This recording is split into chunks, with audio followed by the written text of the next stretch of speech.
Hola amigos, hoy nos encontramos en la Plaza de España de Sevilla y vamos a visitar el Museo Histórico Militar.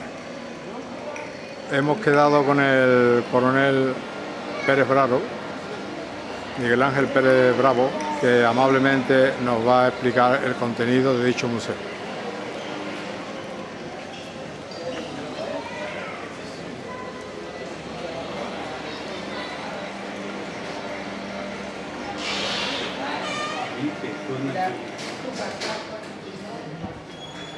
Buenos días, mi coronel. Buenos días. Aquí venimos a visitar el Museo Histórico Militar. Muchas gracias. Bueno, el Museo Histórico Militar está, ustedes han podido ver si han venido desde fuera, en la Plaza de España de Sevilla. La Plaza de España de Sevilla pues, se construyó para la exposición iberoamericana de 1929 en Sevilla. Este edificio, pues, después de esa exposición, ha tenido varios usos, unos usos civiles de la administración y otros militares, y este en concreto, en su época, pues, fue incluso el Tribunal Militar de Sevilla. En la actualidad es el museo que ocupa 3 plantas de este edificio. La primera curiosidad, y lo que hay que decir, es que en esta sala, que vamos a entrar ahora, es la única en la que se puede ver la estructura original que tenía la Plaza de España cuando se construyó para la exposición. El resto de la Plaza de España se han ido modificando por el interior, pero aquí se ha mantenido tal y como. Así pueden ver, este techo es tan alto y estas columnas tal y como las diseñó Aníbal González.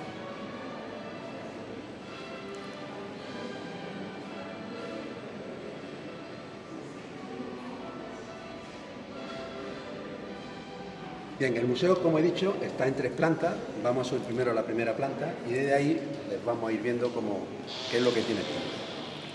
La primera planta es la planta dedicada a vexilología. Vexilología es la ciencia que estudia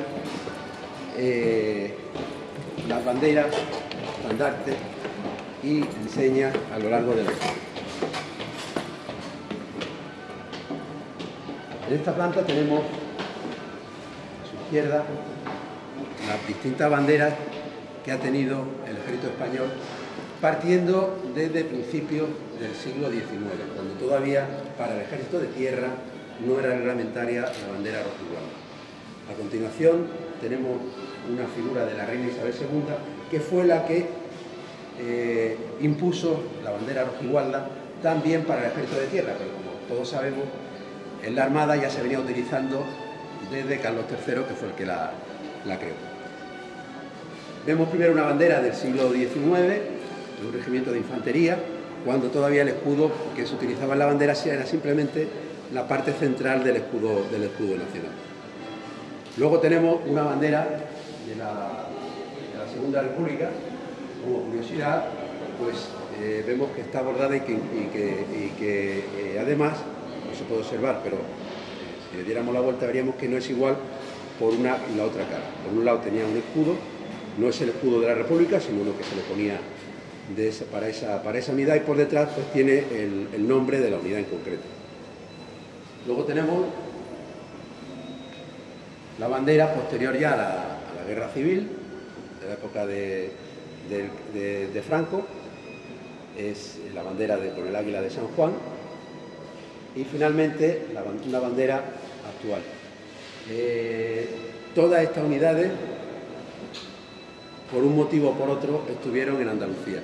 Es una característica de este museo, que lo que se pretende es hacer un recorrido a lo largo de la historia militar de unidades de Andalucía y Sevilla, centrándonos un poquito más en Sevilla, pero sobre todo de Andalucía. En esta banda tenemos estandarte. El estandarte es lo mismo que la bandera. ¿Por qué hay 2 modalidades, hay bandera y estandarte? Pues el estandarte era para aquellas unidades que por ir a caballo no podían llevar la bandera de un tamaño como el anterior. Entonces se le ponía una más reducida, que era la bandera en modalidad estandarte. Luego quiere decir que este tipo de bandera la llevaban todas las unidades que eran montadas o que originalmente eran montadas. Empezamos también por un estandarte anterior a la imposición de la bandera rojigualda. Es un estandarte del siglo XIX, que incluso, como curiosidad podemos decir, que la unidad que lo poseía lo mantuvo prácticamente hasta la Segunda República. En este caso del arma de artillería, ¿no? El arma de artillería. ¿Por qué tiene estandarte el arma de artillería? Porque era una unidad que iba a caballo, además de artillería iba a caballo. Luego tenemos estandartes de regimientos de caballería, de un regimiento de artillería también, tercero ligero, que era el que tenía la bandera que hemos visto anteriormente. Curiosidad de este estandarte, si se fijan, pues que siendo roja y gualda, sin embargo tiene el escudo de la Segunda República y además las medidas de las tres franjas no son como debían de ser, porque son las tres franjas de la misma anchura. ¿Por qué? Porque es una bandera que era de la Segunda República y simplemente le cambiaron la banda inferior del morado, lo volvieron a pasar al rojo. Tenemos banderas de después de la Guerra Civil y finalmente pues una bandera, un estandarte actual de un regimiento de artillería de campaña que también era montado.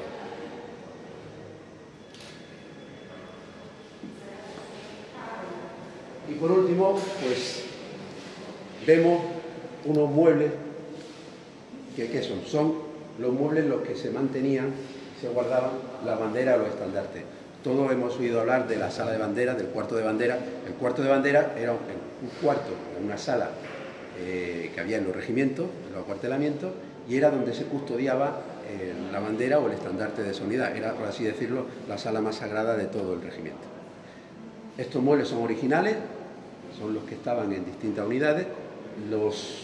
Las banderas y el estandarte que hay en su interior no son originales porque no se pueden conservar en esa posición. Son copias, réplicas de los originales.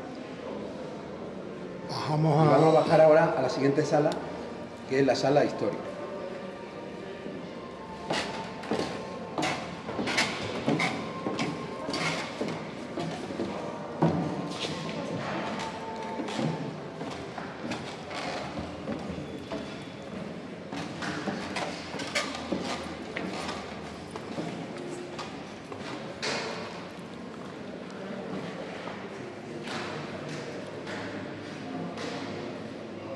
En la sala histórica vamos a partir del momento en que Sevilla, la Sevilla, es reconquistada por el rey Fernando III, San Fernando, para la cristiandad. Por ello, lo primero que aparece en la sala es una maqueta en la que se representa ese momento en que las tropas de la hueste de Fernando III asaltan por fin a Sevilla. Preciosa maqueta. No es una maqueta a escala, es simplemente una representación, pero sí que se puede hacer una idea de qué distintas huestes estaban en cada una de las puertas de Sevilla. Del siglo XVI, Del siglo XIII, de 1242. Todavía entra la peste.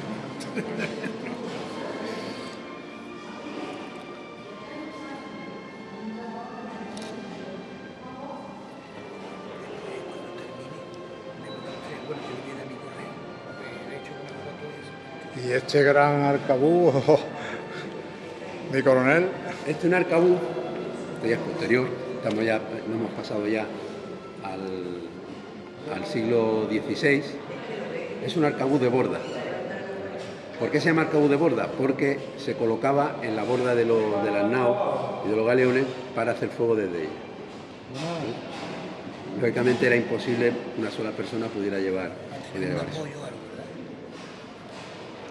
Pasamos ahora. Aquí a la derecha tenemos un falconete también, que era el que se llevaba en los galeones y en las naos.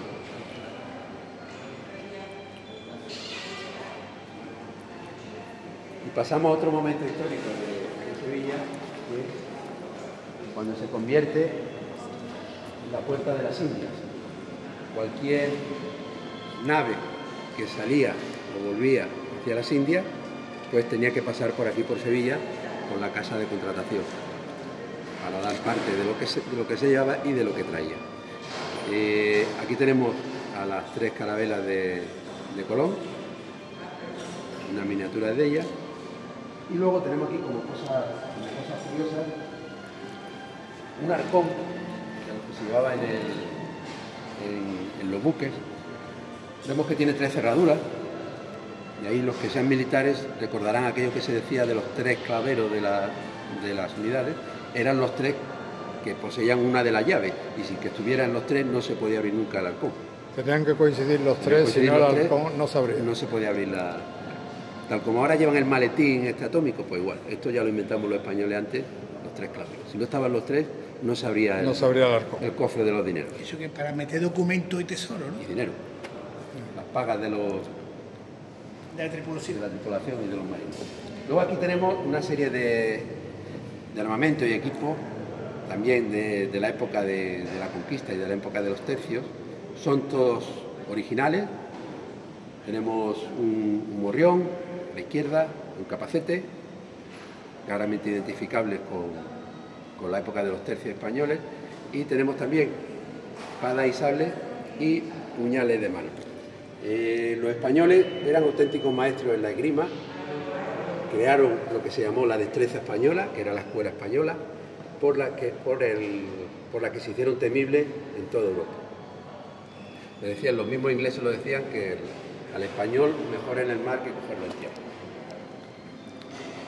Pasamos a la siguiente época importante, el siguiente momento importante que está representado aquí en el museo, que es la Guerra de la Independencia. Tenemos aquí varios bustos, tenemos a Daoíz, Velarde, al Castaño, sobre todo aquí en Sevilla. El que tiene más representativo es Daoíz, que era natural de aquí de Sevilla, vivía aquí en Sevilla, y que todavía anualmente, el 2 de mayo, se le hace un homenaje en la Plaza de la Gavidia, donde está su monumento, que fue sufragado por coestación popular. Como cosas curiosas que tenemos en esta zona, pues tenemos, por ejemplo, esta colección, que es única, de botones de las unidades que participaron en la Guerra de Independencia. Cada unidad en aquella época tenía su propio escudo, y la botonadura de su uniforme era diferente, con botones en los que llevaban el escudo de su propia unidad. Tenemos desde el ejército, aquí por ejemplo el ejército español, pero también el ejército josefino, estaba a favor de José I Bonaparte. Tenemos del ejército inglés,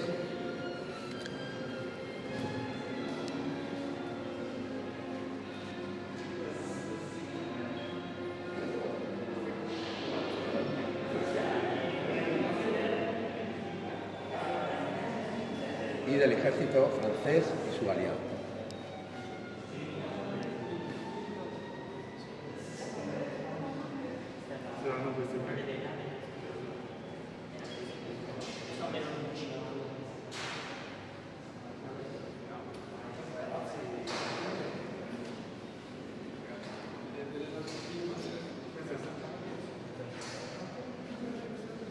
Pasamos ahora a mi coronel. ¿Qué más curiosidades tenemos aquí, por ejemplo?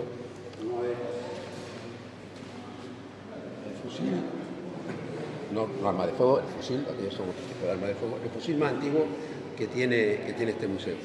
Es un fusil francés de 1777 que se utilizó en la Guerra de la Independencia por el ejército francés. Y aquí tenemos, Francia, era un fusil francés.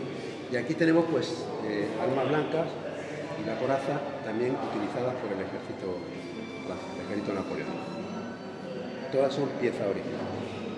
Aquí distintos uniformes, ¿no?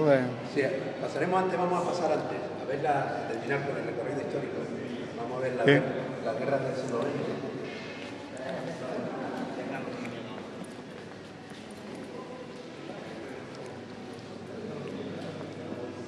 Lo primero que tenemos aquí representado ya en la guerra del siglo XX es la guerra de África. En la guerra de Marruecos pues participaron muchas unidades, pero sí hubo una en Sevilla que se distinguió, pues sin duda, el regimiento de cazadores de Alfonso XII, el regimiento de caballería, que tenía su acuartelamiento aquí al lado, en la puerta de la Carne.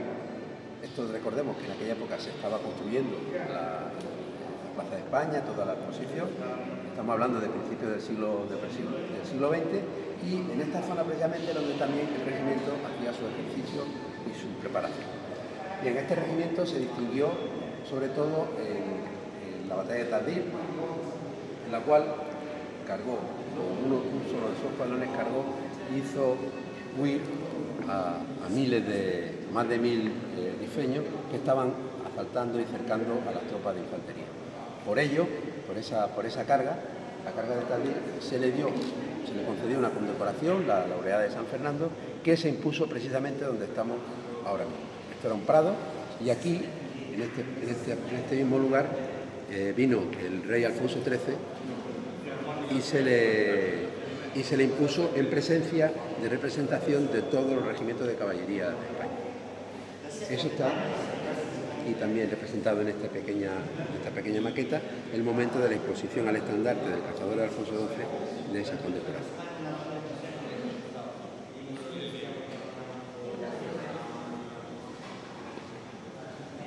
Tenemos el equipo que llevaban, el fusil, la carabina. ¿Y esta silla de montar? Esta silla de montar también es de la época, del principio del siglo XX, que es la silla de montar que utilizaron los cazadores de toros.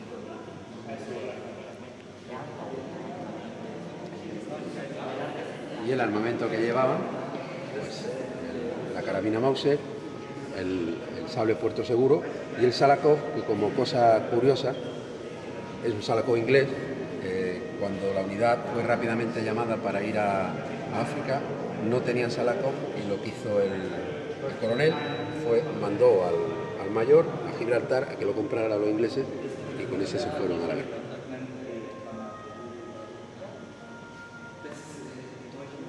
¿Qué otra guerra, por desgracia, tuvimos importante en el siglo XX? Por supuesto, la guerra civil. La guerra civil tenemos diversas piezas distribuidas en dos vitrinas. En la vitrina de la izquierda tenemos armamento y equipo utilizados por el Ejército de la República. Y a la derecha, armamento y equipo utilizados por el ejército que se alzó en la guerra. Ese sombrero de ala ancha que llama mucho la atención y nos preguntan qué es, bueno, pues es la prenda de cabeza que llevaba la Guardia de Sevilla. La Guardia de Sevilla pues era una unidad que se creó aquí en Sevilla, la creó un torero, el algabeño, y la montó con garrochistas a caballo que lo que hacían era ir por las sierras, pues localizando a infiltrados del Ejército de la República, y luego incluso lo utilizaron también, como dieron tan buen resultado, llegaron a utilizarse en el frente. Eran lanceros a caballo, estaban al caballo y esa era su prenda de cabeza. Eso lo decían los migueletes, ¿no? Y aquí tenemos en esa época también una máquina Enigma de origen alemán que fue entregada por el ejército del Reich, el ejército alemán, a las fuerzas del general Franco. En España al menos hubo una máquina por cada región militar y se utilizaron para transmisiones cifradas entre las unidades del ejército nacional. Y ya pues podemos pasar a ver los uniformes.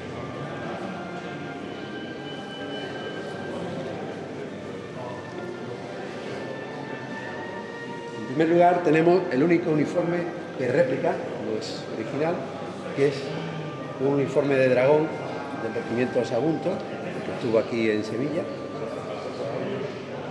Es del siglo XVIII.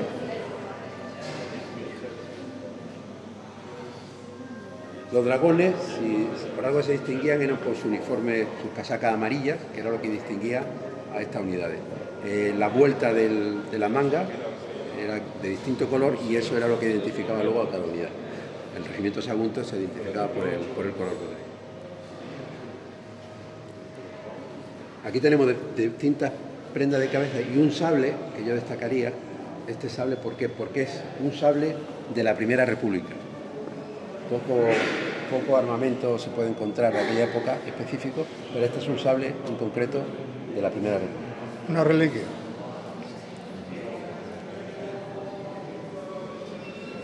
Aquí luego pues tenemos uniforme ya son todos de final del 19 y principios del 20. Están todos, tenemos aquellas vitrinas, las vitrinas que tenemos a la izquierda, van siguiendo un orden correlativo en época, menos este que tenemos aquí, que porque está aquí, porque es un poco especial, un uniforme un poco especial que los que entienden de uniformología pues lo confunden. ¿Por qué?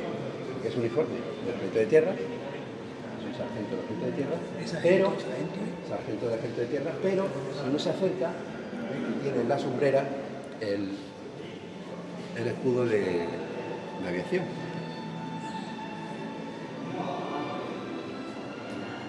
Entonces, que es un sargento que además hizo la guerra civil, pero que pertenecía a las unidades del aire.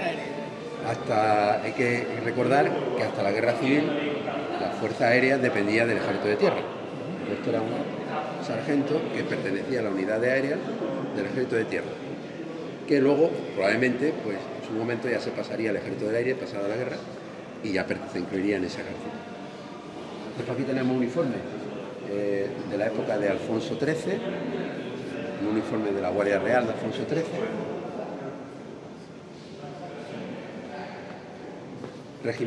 uniforme de cazadores, un cazador de caballería y un cazador de infantería, aquí vemos la diferencia entre uno y otro.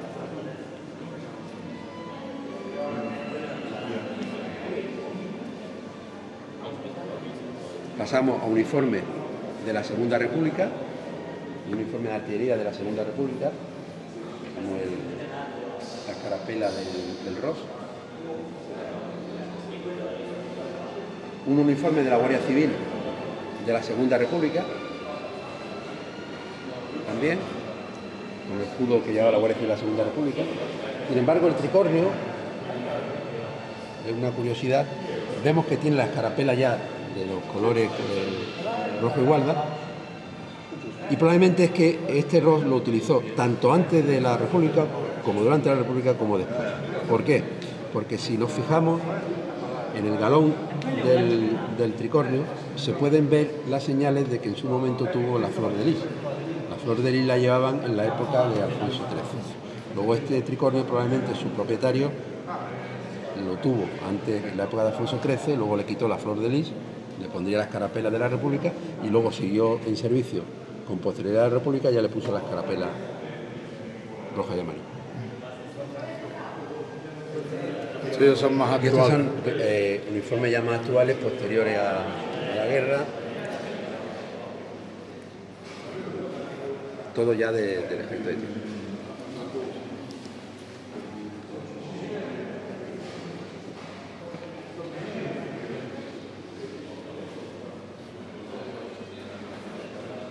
Traje de gala, el de la izquierda, ¿no?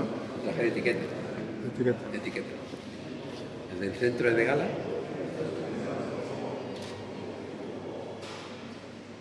El de la izquierda etiqueta.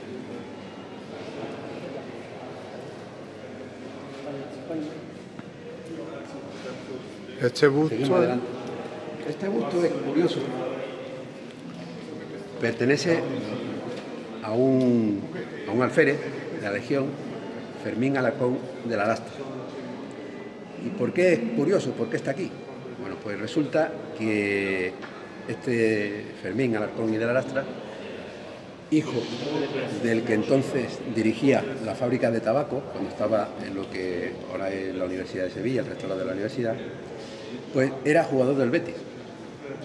Entonces jugaba en el Betis, pero él se alista a la Legión y se va a la Guerra de África. Allí en la Guerra de África, pues cae precisamente con el teniente coronel Valenzuela. Cuando cae el teniente coronel Valenzuela, él cae también. Y de hecho se repatria con los restos del teniente coronel Valenzuela. Pero qué otra curiosidad, pues eso tuvo mucha repercusión aquí en Sevilla, porque claro, era hijo de quien era, pero además jugaba en el Betis, con lo cual era famoso. Todavía más repercusión. Bien, pero ¿qué pasa? Que le hacen un monumento, le hacen este busto, ¿y quién se lo hace? Pues se lo hace el mismo que diseña el escudo del Sevilla. Entonces se unen los dos equipos. Aquí están unidos los dos equipos de Sevilla, de la capital. O sea, el busto está hecho por el mismo que diseñó el escudo del Sevilla, el escudo original del Sevilla. Estamos hablando de 1910, 1914, cuando hacen ese escudo. Y por eso está aquí. Señor Pérez, conozco del Arcón de la Lastra, que es coronel que está en defensa. ¿Es familia? ¿Son primos? Continuamos para... Aquí tenemos, por ejemplo, una colección de distintas medallas, distintivos y emblemas del Ejército de Tierra. Hombre, aquí hay algunos que he utilizado yo. Alguna que esta chapita de carro de combate la he utilizado yo. Concretamente la segunda de ahí de... Estamos hablando de la época todavía del servicio militar. Sí.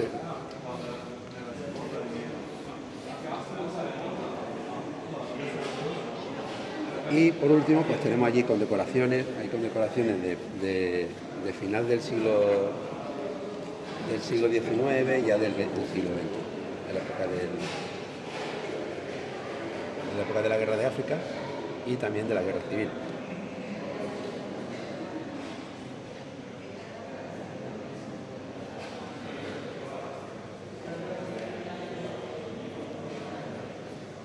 Esas que tenemos allí en aquellos marcos son de la República, el distintivo de la República.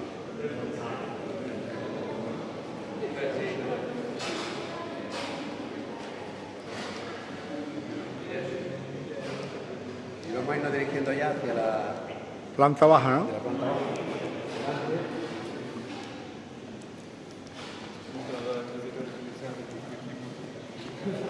Aquí tenemos unos rincones dedicados a la guerra, a las unidades de ultramar, tanto de Cuba como de África.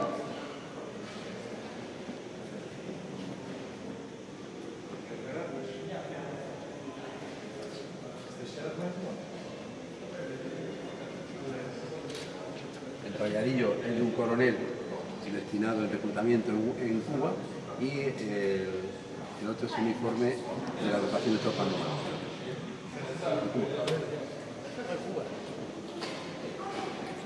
Distintas armas blancas de Cuba y Filipinas, también, todas originales, por supuesto.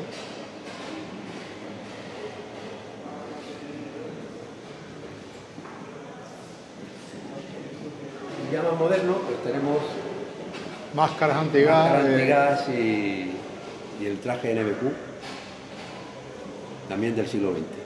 De las máscaras, lo que más llama la atención, por supuesto, es la máscara del caballo. El caballo había que protegerlo porque era lo que hacía que se pudiera mover la tropa, entonces pues tenían su propia máscara de gas. Y una curiosidad, por decirlo curiosidad, porque es un poco triste, que es esta máscara, que es una máscara para niños. Pequeñita.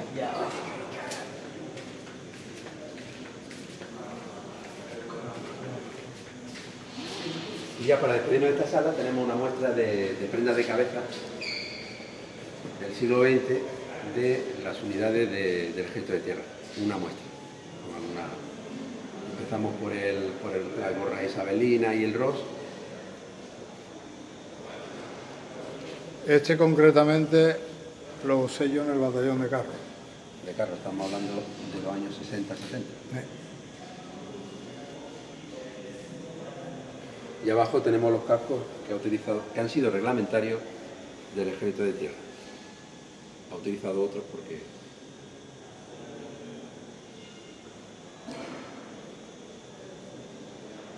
porque muchas veces las unidades cogían lo que encontraban. Bajamos, ¿no? A la planta baja.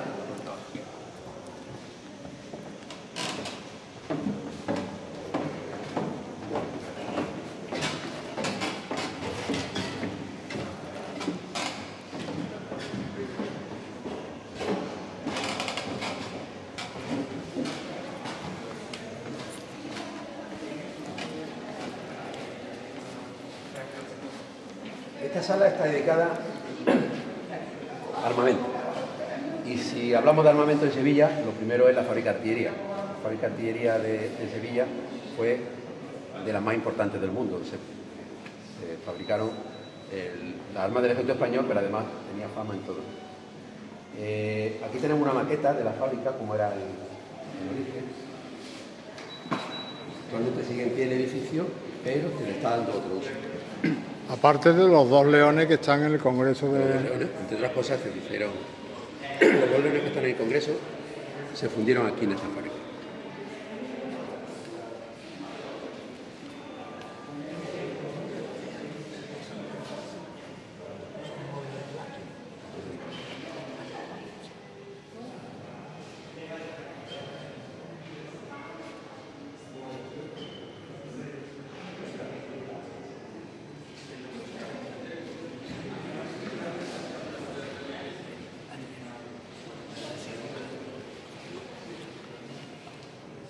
Bueno, y de aquí alrededor de la fábrica, de la maqueta de la fábrica, pues tenemos una muestra de algunos de las piezas de artillería más antiguas que se crearon, que se hicieron aquí en la fábrica. Luego veremos algún cañón más que también se hizo aquí en Sevilla. Si algo es curioso, el mortero, este mortero pedrero, este mortero pedrero lanzaba, la munición que lanzaba era esas piedras que vemos debajo.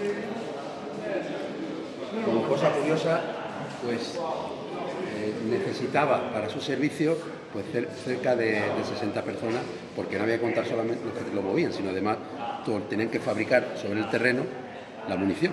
No podían transportar esas piedras, sino de los alrededores la hacían, la sacaban y la lanzaban. Esta es una de las joyas y lo que representa, más representativa de este museo.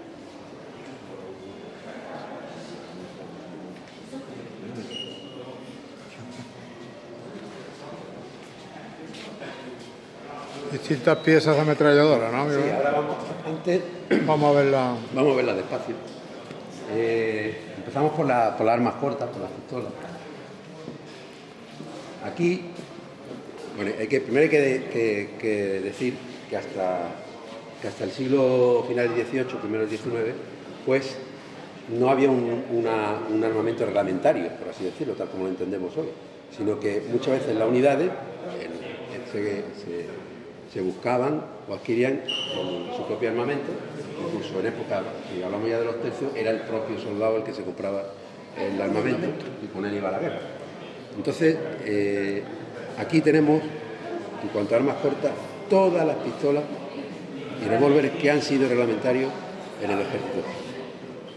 Desde final del siglo XVIII hasta la actualidad, hasta el siglo XX. Vemos aquí la más actual, que es la que están ahora en servicio. Pero como he dicho, antes con el tema de los cascos, luego pues se utilizaba otro tipo de armamento y sobre todo durante la guerra civil, pues si pensamos ahora en Ucrania, por ejemplo, que se empieza a recibir armamento de muchos países, pues se recibieron en muchos sitios. Y entonces tenemos una colección también de distintas armas cortas que se utilizaron en el ejército español por uno u otro motivo. Sobre todo, ya digo, estas que tenemos aquí a la izquierda durante la guerra. Este es muy conocido.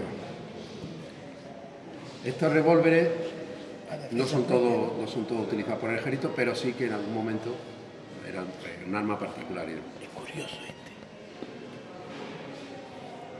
Estos revólveres era para eso. Este lo llevaban los ciclistas. Lo llevan en bicicleta.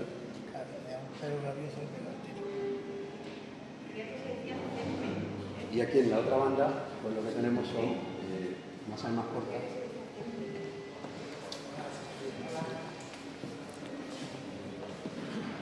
Estas son armas cortas belgas.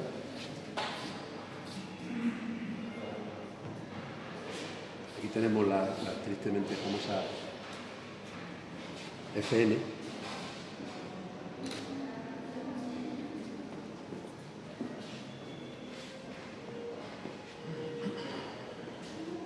Aquí tenemos pistolas y revólveres ingleses, alemanes, estadounidenses. Y estas son todas de fabricación española, todas de las fábricas de IVA. Algunas tan pequeñas como un mechero.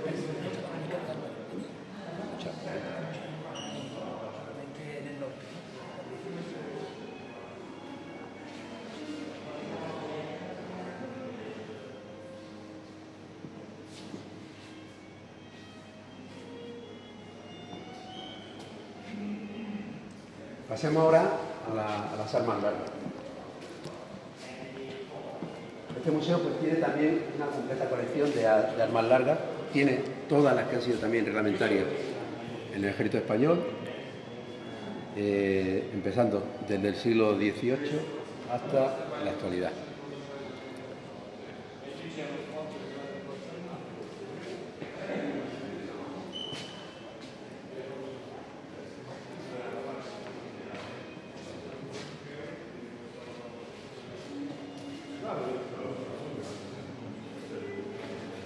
Aquí tenemos las últimas, esto ya, todo lo que hicieron en el servicio militar, pues ya le suenan las últimas de aquí abajo, los distintos modelos de CESME, el A, B y el C.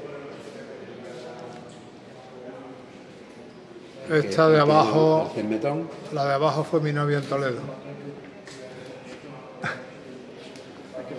Y estas se completarían con los CESME, con el CESME modelo L. Tenemos aquí toda la familia.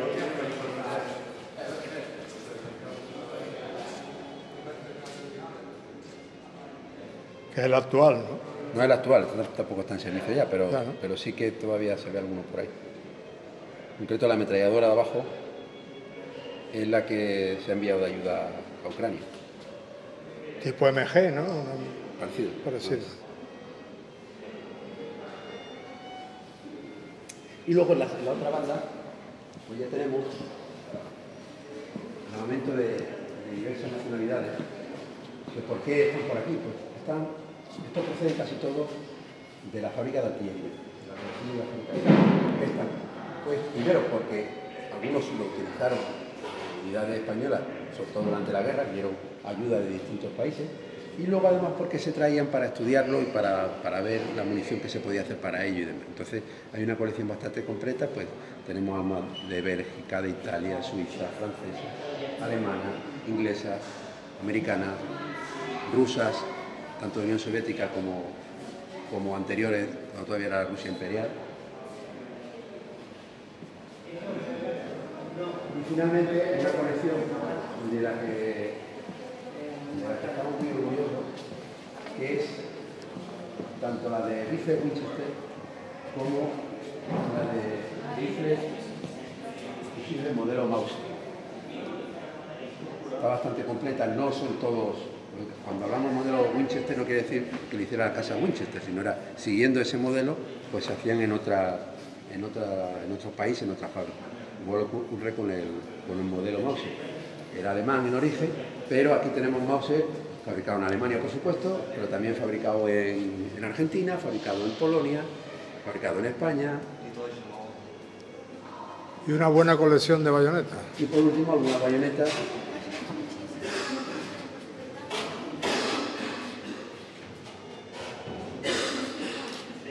también de muchas nacionalidades. Españolas, por supuesto, pero hay China, sueca, americanas. Para ver la evolución de la bayoneta, cómo va de las primeras, que eran muy largas y artesinas, porque lógicamente eran para clavar y sacar rápido, como ya las últimas, que tienen menos utilidad y tienen más utilidad como cuchillo de mano casi. Como curiosidad de bayoneta, si no muestra de aquí abajo, que es alemana, con diente de sierra. Esta fue muy criticada, incluso hay anécdotas que dicen que los soldados veteranos alemanes, esto estamos hablando de la Primera Guerra Mundial, cuando veían aparecer al soldado con esa bayoneta de nuevo, le decían que la quitara porque como lo cogieran los aliados con esa bayoneta, pues lo iba a pasar un poco mal.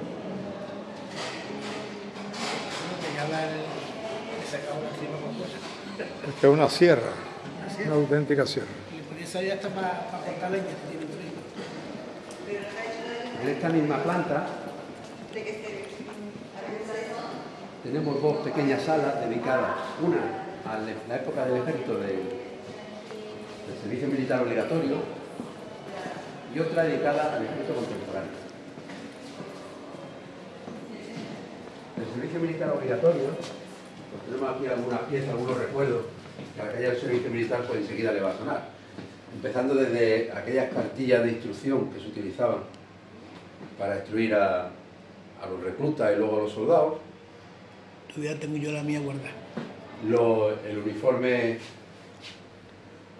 color garbanzo. El bombo de sorteo. Debe ser el cuartel de la Borgoña, ¿no? Por lo menos la edificio parece. Este es el San Fernando. San Fernando. San Fernando. Del Soria. Soria 9. Tenemos la bicicleta que utilizaba el mensajero cuando tenía que llevar el parte diario que cada unidad tenía, cada cuartel tenía que dar al jefe de día, y lo mandaba por la bicicleta. El enlace. El enlace. Manda el enlace, niño, con la bicicleta. Los modelos para instrucción de tiro con el CESME, la central telefónica. En el año 75, Y acordándonos del personal civil, pues el reloj donde debía fichar el personal civil cuando entraba a trabajar. en el año 75, este teléfono lo he usado yo con cable en maniobra. ¿Estos son del año 75 también? ¿75? Estos son de este, claro, y anteriores. Yo estuve en la marcha verde también. Y por último, aquí pues una taquilla de la última época del servicio militar, cuando todavía ya se utilizaba el mimetizado, con un legionario de reemplazo, porque también había legionarios que eran de reemplazo, la famosa litera, donde dormía la tropa.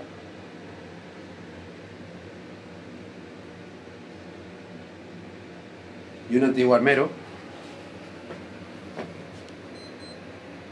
que es una ¿Sería auténtica... en las habitaciones de los soldados? No, estaba en el cuarto de armamento, en el cuerpo guardia.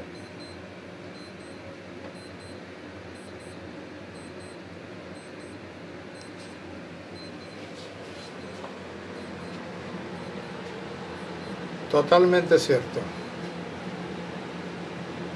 ¿O no, mi coronel? Correcto.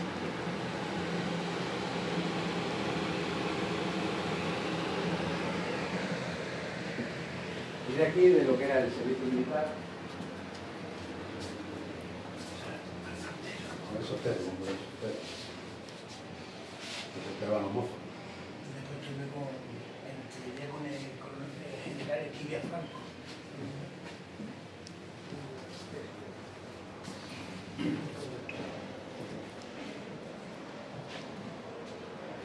Vamos a ver el efecto contemporáneo. Ahora seguimos con la...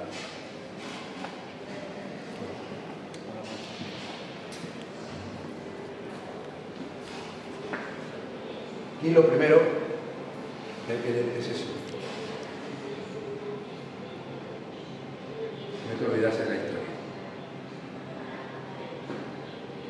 Y eso es lo que nos ha llevado a hacer los comisos. Aquí pues tenemos piezas y recuerdos ya del ejército contemporáneo. Empezamos por los últimos oficiales de IMEC. Así empezó mi historia.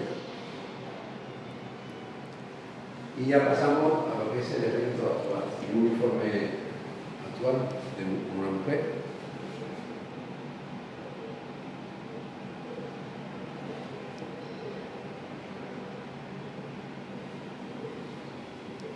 Aquí tenemos una pequeña sala con un vídeo, pero también está dedicado a la incorporación de la mujer al ejército. Un uniforme femenino.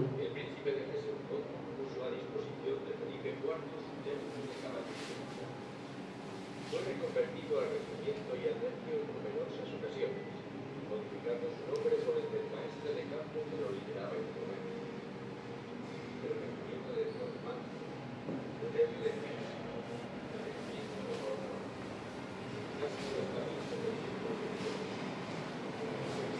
La acción en colaboración con las autoridades civiles, por supuesto no puede faltar la UME, pero tampoco podemos olvidar pues la reciente operación Balmi, este concreto de una unidad de aquí de Sevilla, de la unidad de servicio de Por la guerra que nos ha del dado. Copero.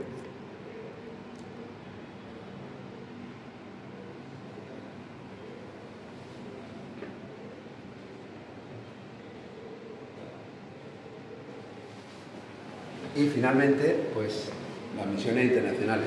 Tenemos un uniforme que llevaron las unidades de helicóptero en Irak.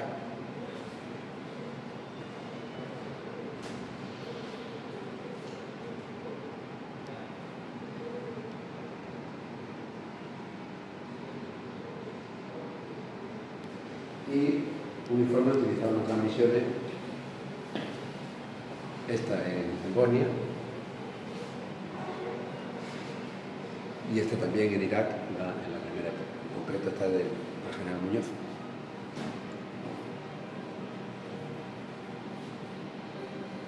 Y seguimos con el armamento. Nos quedamos en los fusiles, pero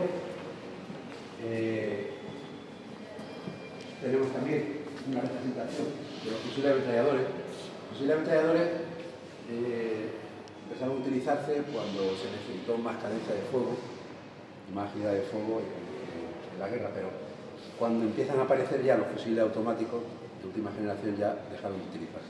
Tenemos una representación de fusiles ametralladores que en algún momento también utilizaron las unidades españolas de diversas nacionalidades.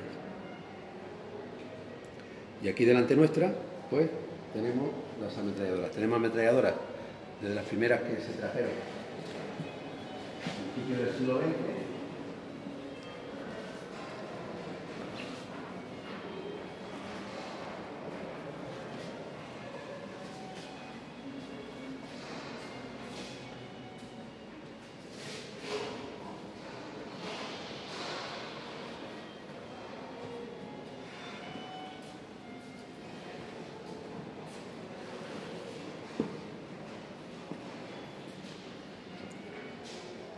Esta sí es una MG, ¿no? Esta es una MG.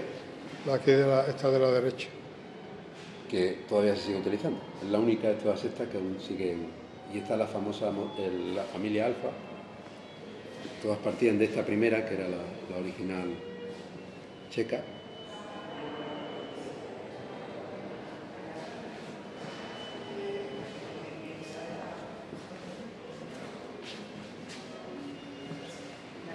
Y ahora vamos a... Luego tenemos aquí una colección de subfusiles.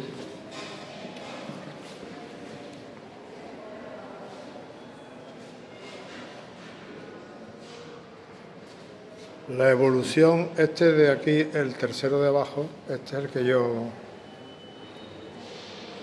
concretamente es. Estos son los subfusiles STAR, la evolución que tuvieron los tres modelos. Estos son de la época de la Guerra Civil, famoso naranjero. Y estos son de otras nacionalidades, excepto el de abajo, que es el ruso. El resto sí se han utilizado. Aquí hay una curiosidad de este fusil, que es de las primeras armas contra carro, me parece. Se utilizó en la Primera Guerra Mundial. Es un fusil Mauser. Contra carro. Contra carro. Bueno, en aquella época el blindaje de los carros era mucho más pequeño que... Tenemos aquí enfrentados los dos fusiles típicos de la Segunda Guerra Mundial, el alemán y el inglés.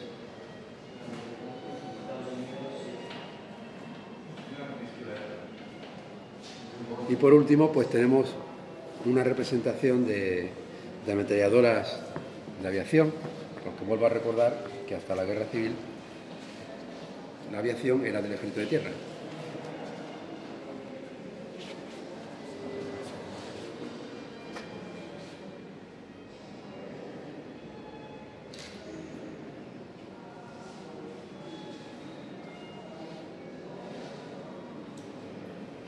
Y vamos a continuar